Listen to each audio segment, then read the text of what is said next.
Hey everyone, welcome back to the channel. Have you ever looked up at the stars or stood at the edge of the ocean and felt incredibly small? It's a feeling that connects us to something vast, something ancient. It makes you wonder about our place in the grand scheme of things. We often see ourselves as the pinnacle of evolution, the masters of this planet. But what if we're not the end of the story? What if humanity is just a brief, fleeting chapter in the epic tale of Earth? Let's do a little time traveling. Earth is about 4.5 billion years old. If we were to compress that entire history into a single 24-hour day, life itself wouldn't appear until around 4 a.m.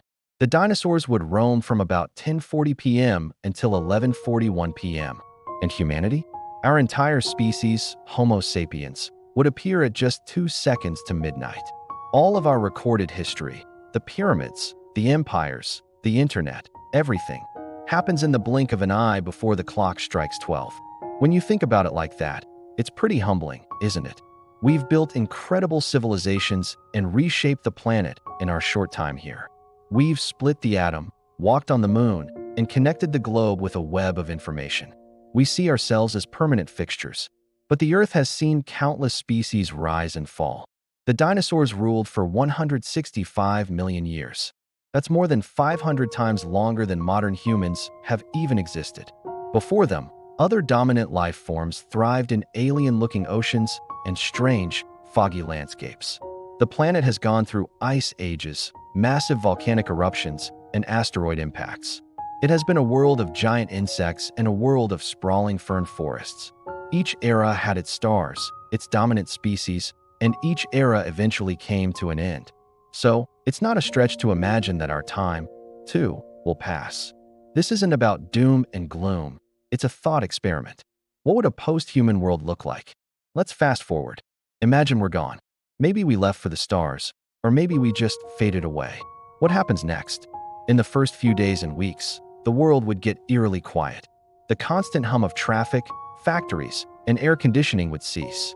Power grids would fail, plunging our cities into darkness at night. Without people to maintain them, nuclear power plants would safely shut down, but our pets and livestock would face a difficult new reality. Many would struggle to survive without us. Within a few years, nature would start its relentless reclamation project. Weeds would shatter pavement. Vines would crawl up skyscrapers, turning our concrete jungles into green canyons. Roads would become rivers, and subways would flood, creating new, subterranean ecosystems. Animals would venture back into our cities. Deer would graze in Times Square, and wolves might hunt in the parks of Paris. Our meticulously manicured lawns and gardens would return to their wild, chaotic state. After a few centuries, most of our wooden houses would have rotted away, and our steel structures, like the Eiffel Tower or the Golden Gate Bridge, would be collapsing from rust and decay.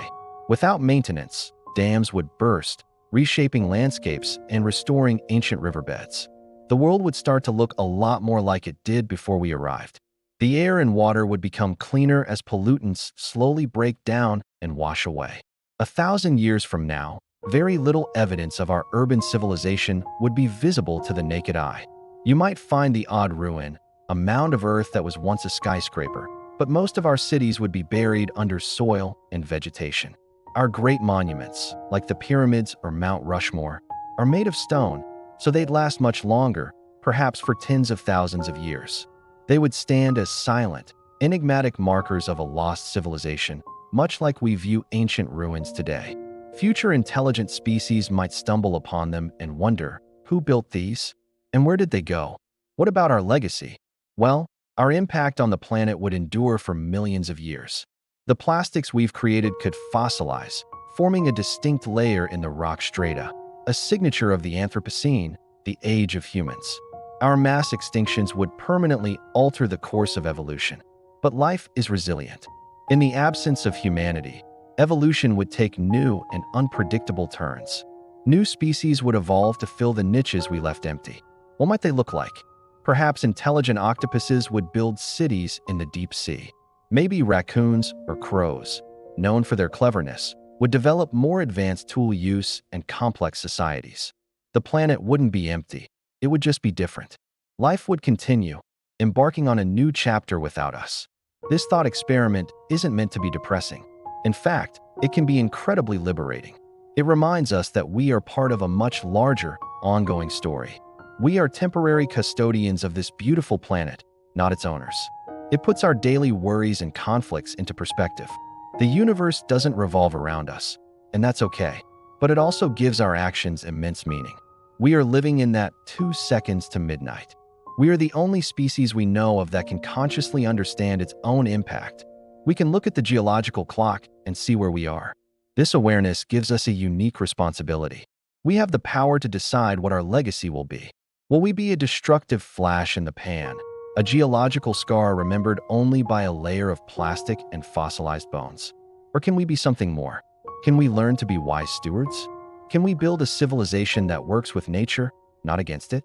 Can we ensure that our chapter in Earth's history is a long, prosperous, and positive one? The future isn't written yet.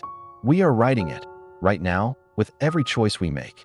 By understanding our potential impermanence, we can better appreciate the precious, fragile moment we have. We can choose to leave a legacy not of ruin, but of wonder.